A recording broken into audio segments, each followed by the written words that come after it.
مساء الفل، اهلا بيكم في حلقه جديده من تحليل على الماشي. اهلا بيكم بعد فتره طويله ما بنطلعش في فيديوز. بس انا حبيت اطلع النهارده الصراحه علشان اتكلم ردا على بعض الحاجات اللي بقالي فتره بشوفها من ماتش الرجاء، من ماتش السوبر، من ماتش الاهلي والترجي. الصراحه يعني كميه انتقادات وكلام غريب جدا، فانا طالعه ارد عليه. وقولوا لي رايكم يا جماعه في الكومنتس، او اللي عنده وجهه نظر يوضحها، ما عنديش اي مشكله خالص. مبدئيا كده الاهلي صعد بعد ضياع البنالتي بتاع اطهر الطاهر او الهلال السوداني قدام سان داونز. ماشي، ده ادى فرصه طبعا للاهلي ان هو يصعد، بجانب ان الاهلي كان فاز اصلا قبلها بيوم على القطن الكاميروني في جروه 4-0. حلو. فالاهلي كان قبلها خسران ماتش سان داونز 5-0، فتعلم من اخطائه واشتغل، وما قالش انا خلاص البطوله ضاعت ولا اي حاجه. لا، اشتغل، قفل على نفسه، شاف ايه هي المشاكل. 5-2 سوري. شاف ايه هي المشاكل، كولر اشتغل على المشاكل، قدر يروح بعدها ماتش القطن ويحقق انتصار خارج الارض في جروه في الكاميرون. ماشي، 4-0 على القطن. طيب، جميل جدا. جه بعديها بيوم ماتش الهلال وسان داونز في الهلال في السودان، واطهر الطاهر ضيع ضربة جزاء. الاهلي طرف؟ الاهلي مش طرف. يعني ماتش بين الهلال وسان داونز، احنا مالنا؟ الاهلي ماله مبدئيا يعني؟ ف ده جزء مهم جدا. جات له فرصة تانية، مسك في الفرصة. الأهلي بقى مسك في الفرصة واشتغل. بعدها ماتش العودة أو آخر ماتش بتاع الأهلي والهلال هنا في مصر، الأهلي بقى عمل إيه؟ الأهلي اشتغل. كولر ذاكر كويس جدا الهلال، لعبته اتمرنت واجتهدت وخططوا وعملوا حاجات كتير قوي، وقدر الاهلي يفوز على الهلال في مصر 3-0. طب انت دلوقتي لو انت نادي محظوظ زي ما في ناس بتقول، او زي ما الاعلامي عمرو اديب بيقول، لو احنا نادي محظوظ، هل كان كل مرة الحظ هيجي معاك؟ هل كل مرة الحظ كان هيديك 2 دوري ابطال افريقيا ورا بعض وتوصل للفاينل في السنة الثالثة؟ هل كنت هتقدر تاخد 2 برونزية كاس عالم؟ هل كان من الممكن ان انت تاخد سوبر افريقي او تحقق كل النجاحات والبطولات دي؟ اكيد مش نادي محظوظ. اكيد الدنيا مش ماشيه بالحظ. يعني هل انا ما ذاكرش وما اعملش اللي عليا واقول اصل انا هنجح في الامتحان، اصل انا هنجح بالحظ؟ طب ما كان محدش غلب، محدش كان تعب نفسه. فده ردا على كلمة نادي محظوظ. والاهلي قدر ان هو يصعد من دور المجموعات تاني المجموعة.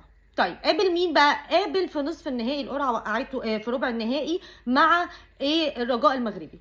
الرجاء المغربي اللي ما خسرش ولا ماتش في المجموعات، اقوى خط هجوم على مستوى دور المجموعات كله، واقوى خط دفاع بالمناسبه. الماتش الوحيد اللي ما حققش الفوز فيه تعادل فيه. فهو يعتبر كان بعبع او اقوى فريق على ارض دور المجموعات. ايه اللي حصل؟ كولر ذاكر كويس، كولر خطط كويس، كولر اجتهد هو واللعيبه، اتمرنوا. كولر الذكي الخبيث عرف ازاي يواجه الرجاء هنا في مصر، وقدر يفوز هنا في مصر 2-0، على الرغم من ان كان في فرص ضايعه. ماشي. طيب، محظوظ برضو؟ لا، مش محظوظ. طيب، حلو جدا. نيجي بعد كده في العوده، ماتش العوده في المغرب. كولر عارف قد ايه قوه الرجاء، وقد ايه على ارضه هيبقى قوي وشرس. فلجأ الى الزون ديفense او الدفاع، مع الحصول على المرتدات السريعه. عارف يعملها تمام، ما عرفش خلاص يا عم انا راضي. اهم حاجه ان التمركزات الدفاعيه تكون مظبوطه، تكون واقفين صح، مقربين الخطوط. ده اللي حصل. اتعادلوا 0-0 في الرجاء او في المغرب. فايه؟ فالنادي الاهلي صعد الى نصف النهائي علشان يواجه مين؟ يواجه الترجي. الترجي اللي كان بيواجه شبيبة القبائل، فاز خارج ارضه في الجزائر 1-0، وعلى ارضه اتعادل 1-1. وحصل بقى اعمال شغب من الجماهير هناك، وقصه وحدوته كتير قوي، لدرجه ان الكاف طلع عقوبات على الترجي ان هو ليه 4 ماتشات على ارضه بدون جمهور. ده برضو الاهلي، هل الاهلي سبب فيه؟ لا. حلو جدا. هل الاهلي هو اللي عمل اعمال الشغب؟ لا، ده الترجي بيلعب شبيبة القبائل، الاهلي اصلا مش طرف.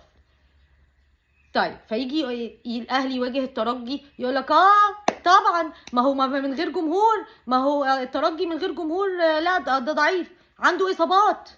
الله، هو مش الترجي ده يا عم بندق هو اللي سبب ان انت خرجت من المجموعه؟ مش هو اللي لبسك في رادس 2-0؟ مش هو اللي تصدر مجموعتك على انه اول؟ ولا ايه بالظبط؟ ما هو انا بحب بس احط التقييمات، ولا هي التقييمات بتختلف لما بتيجي تقيم حاجه النادي الاهلي عملها، وتيجي انت لو النادي الزمالك محطوط في نفس، لا التقييمات تختلف. لا ما ينفعش. انت خرجت من دور المجموعات ان الترجي كسبك في رادس 2-0، ماشي، وانت رجعت كسبته على ارضك 3-1. طب الاهلي كسب الترجي في رادس 3-0، ولما انت كسبته على ارضك 3-1 كنت الدنيا طلعت السما، انتوا ده نادي الزمالك ده اعظم نادي، ده شفتوا التاكتكس، ده فريرة عمل، ده فرير ده احلى ماتش في الحياة. طب ايه؟ طب واللي عمله كولر هناك في رادس اللي انت خسرت منه 2-0، معرفتش تجيب جون حتى، اما يكسب 3-0 والاهلي يخرج كلين شيت من بعد سان داونز كل الماتشات ما عدا ماتش نهائي الكاس ضد بيراميدز يستقبل جون. طيب انا يعني مش عارفه الصراحه، يعني بجد الناس اللي بتتكلم على الاهلي وكل حاجه بيقحموا فيها اسم الاهلي، واهلي ملوش علاقه. امبارح ماتش في الدوري المصري بين الزمالك والاسماعيلي في الاسماعيلي، او الاسماعيلي والزمالك في الاسماعيليه، وكابتن بندق برضو طالع يقول الزمالك بيروح يلعب في الاسماعيليه، والبيراميدز لسه ملاعب الاسماعيلي في اسماعيليه، والاهلي ما بيروحش يلعب في الاسماعيليه. فيا ريت بقى امتى هيبقى في عداله؟ مع ثانيه واحده. طب ما هو الاسماعيلي بيجي لك على فكره القاهره، يعني ماتش انت بتروح له، والماتش بتاع الدور التاني بيجي لك. الاهلي بيلعب الماتشين بره، ما يعني مش بيلعبوا من الاثنين في القاهره، بيلعبوا من الاثنين في اسكندريه مثلا، بسبب اللي بيحصل من الجماهير بتاعت الاسماعيلي ضد الاهلي. انتوا ولاد عم في بعض وبتحبوا بعض فبتروحوا اسماعيليه عادي، احنا مش ولاد عم، فنعمل ايه طيب حضرتك دلوقتي؟ وبعدين هو الاهلي هو اللي خسرك امبارح، ولا اشرف رؤى اللي جاب حته جون عالمي في نفسه؟ ما انا برضو عايزه افهم بس يا كابتن بوندو ايه الموقف، يعني ايه هو الظلم الفاجر وعدم العداله في ان حضرتك بتسافر اسماعيليه والاسماعيلي بيجي لك القاهره، سواء انت او بيراميدز، لكن الاهلي والاسماعيلي بيلعبوا الماتشين في اسكندريه، سواء الذهاب او العوده او الدور الاول والدور الثاني. فافهم فين عدم العداله؟ ما هو الاثنين بيسافروا، يعني الاهلي بيسافر والاسماعيلي بيسافر، الاثنين بيسافروا ويروحوا يتقابلوا هناك في اسكندريه. فاحب افهم فين عدم العداله، يعني مش فاهمه. يعني بجد حاجه غريبه جدا، ولا هو اي حاجه وخلاص، وان عايزين نركب الترند وعايزين يعني نعمل شحن جماهيري ملوش اي معنى. وبعدين كل حاجه هتقول اصل الاهلي هو السبب. حضرتك انسحبت من السوبر ده قصته قصه بقى، يعني قصته قصه. المفروض بطل الكاس بعد ما نهائي الكاس اتلعب بين الاهلي وبيراميدز، واللي فاز فيه الاهلي 2-1 على بيراميدز، رغم ان بيراميدز عمل ماتش حلو جدا، وبيراميدز كان قوي، يعني قوي جدا. رغم كل ده كولر اللي هو البارون كولر الخبيث اللئيم عرف يكسب بيراميدز 2-1. حلو جدا. مفيش اي مشكله. فخلاص بطل الدوري مع بطل الكاس اللي هو الزمالك، بطل الدوري وبطل الكاس الاهلي، فهيتواجهوا في السوبر في الامارات. في مشكله لحد هنا؟ لا. قال لك انا هنسحب. ليه يا عم الحاج هتنسحب ليه يا بابا؟ لا اصل احنا كهربا هيلعب. ماله كهربا؟ يعني كهربا عامل لك ايه في حياتك؟ لا معلش احنا كهربا بيلعب احنا بننسحب. طب ما تنسحب من الدوري. يعني ما هو كهربا بيلعب في الدوري برضو على فكره، ما انسحبتش ليه يعني من الدوري؟ مش فاهمه. طيب خلاص، هاتوا لنا بيراميدز نلعبوا امرنا اي حد، هاتوا لنا اي حد. شويه كانوا هيجيبوا طلائع الجيش، شويه قال لك لا هنجيب فيوتشر او اي حد بس عشان ننقذ الصوره وننقذ البتاع. يلا بينا.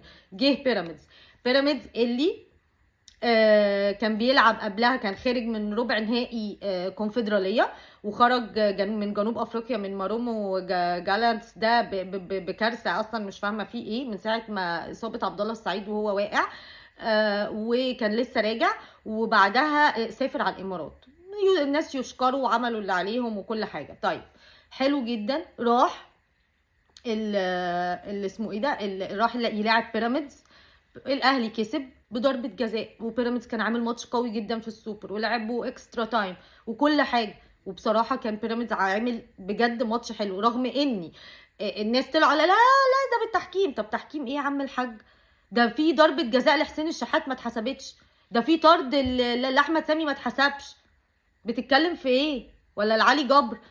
بتتكلم في لا لا لا لا لا ده تحكيم، وما كانش في حد قاعد على الفار. فار ايه اللي انت ده الفار ده اماراتي اصلا، يعني اللي قاعد على الفار ده لا يعرف بيراميدز ولا يعرف ده انا بقى اقول اصل هو اماراتي وكان بيجامل بيراميدز علشان المالك بتاع بيراميدز اماراتي. ما هو احنا هنمشي بقى في نظريه المؤامره.